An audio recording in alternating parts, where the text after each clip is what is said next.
में बढ़ते युद्ध के साए का असर अब भारत तक दिखाई देने लगा है। हालात इतने तनावपूर्ण हो गए हैं कि ईरान को अपने फौजियों को भारत से तुरंत वापस बुलाना पड़ा है। बता दें कि कोची से आधी रात को एक खास चार्टर्ड फ्लाइट उड़ी और करीब 180 ईरानी फौजी अपने देश वापस लौट गए।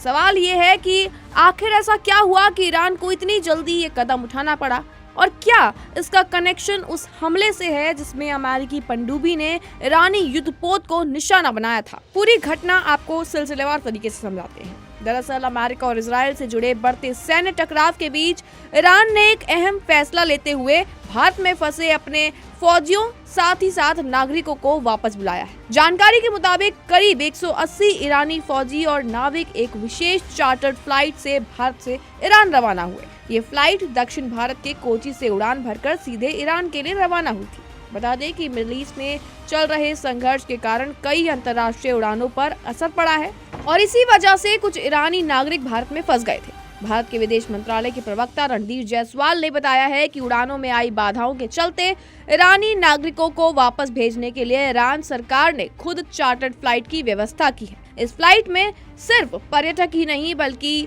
भारत में तैनात कुछ ईरानी राजनयिक भी शामिल थे। इसके अलावा IRIS लावीन नाम के ईरानी जहाज के कुछ क्रू मेंबर्स भी इसी फ्लाइट से अपने देश लौटे। बताया जा रहा है कि ये जहाज फिलहाल कोची बंदरगाह पर खड़ा हुआ है और इसके गैर जरूरी क्रू को एहतियात वापस भेज दिया गया है। लेकिन इस पूरे घटनाक्रम की टाइमिंग ने कई बड़े सवाल खड़े कर दिए हैं। दरअसल हाल ही में श्रीलंका के पास समुद्र में एक ईरानी युद्धपोत पर अमेरिकी पनडुब्बी ने हमला कर दिया था। इस हमले के बाद क्षेत्र में तनाव और ज्यादा बढ़ गया। सूत्रों के मुताबिक उस युद्धपोत पर करीब 130 लोग सवार थे।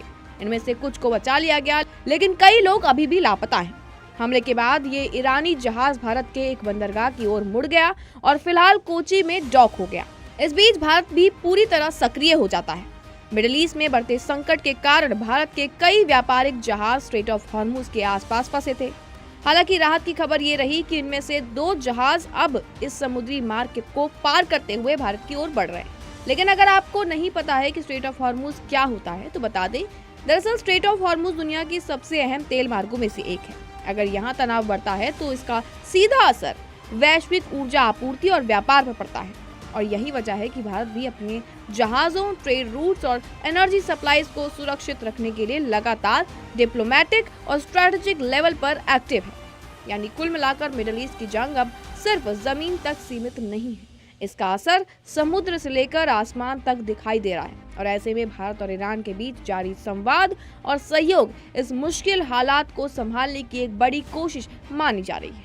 क्या लगता है आपको इस रिपोर्ट के बारे में? कमेंट सेक्शन में अपनी राय जरूर दें और तमाम ऐसी जानकारियों के लिए बने रहिए उसके साथ।